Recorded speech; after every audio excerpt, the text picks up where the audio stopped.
Hello again. This is my last video for you for this semester. It's the opinion editorial. It's a very short piece that we're going to do at the end to kind of make sure that we get all the pieces put together. It's a 10% of your grade kind of thing, so 100 points. Um, an op-ed, an opinion editorial, is kind of a short and sweet, or not so sweet, um, review or attack on a particular idea. Now, a lot of op-ed pieces are much longer and can be, you know, almost research papers in and of themselves. That's not what we're going for here. I want this to be under 2 pages of text, okay? 500 to 750 words. That's a page and a half to 2.5 pages or so.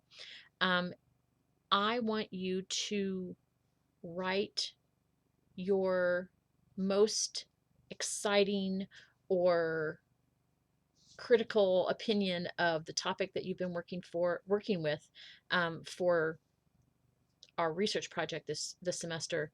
And it doesn't have to be the same solution or the same stance as your other work.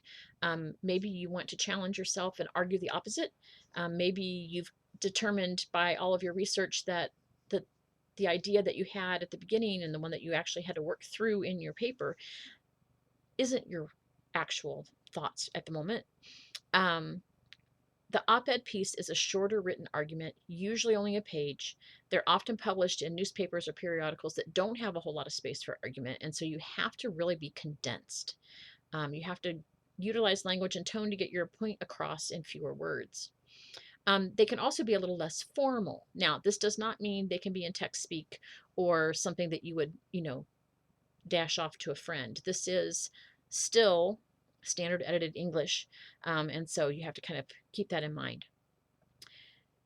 You can be a little more creative in your writing with this. You don't have to stick to, like I said before, you don't have to stick to your original stance. This can be something totally different, but I do want it to be focused on the same topic, the same ideas that you used in your research project. You don't necessarily need to cite any sources in the op-ed. You don't have a space for a works cited page or a references page. But if you mention a statistic or a quote, then you have to informally cite it. According to Pew Research, okay, that kind of thing. And I'm going to ask you to turn in a rough draft and a final draft, but I'm not going to do a whole lot with them with the rough draft. I want this to be mostly your own work, revising for yourself, editing for yourself, using everything you've learned in English 112 and 111 to kind of get that finished product, like you're going to have to do in your other classes. And so the final drafts are going to be due on our last day by noon, okay? And then here's the nuts and bolts part.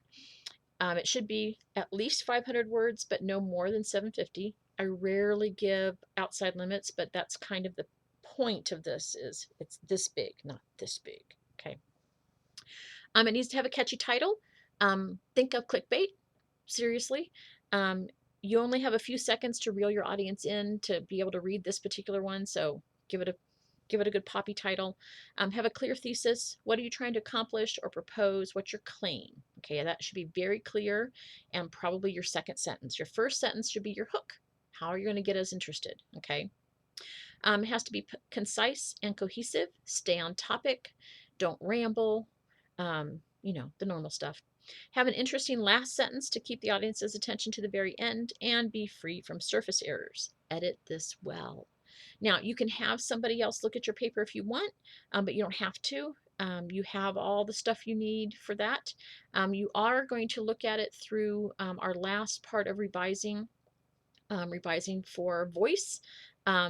It's helpful to understand what voice really is, and this one is a good place for you to practice. So we're going to do that revising for voice thing as well. We're not going to spend a lot of time on this because we don't have a lot of time for this, but I want you to really take it seriously and to do your best work. Show me what you've learned. Show me what you can do. If you have questions, let me know. You know how to get a hold of me. You have my email.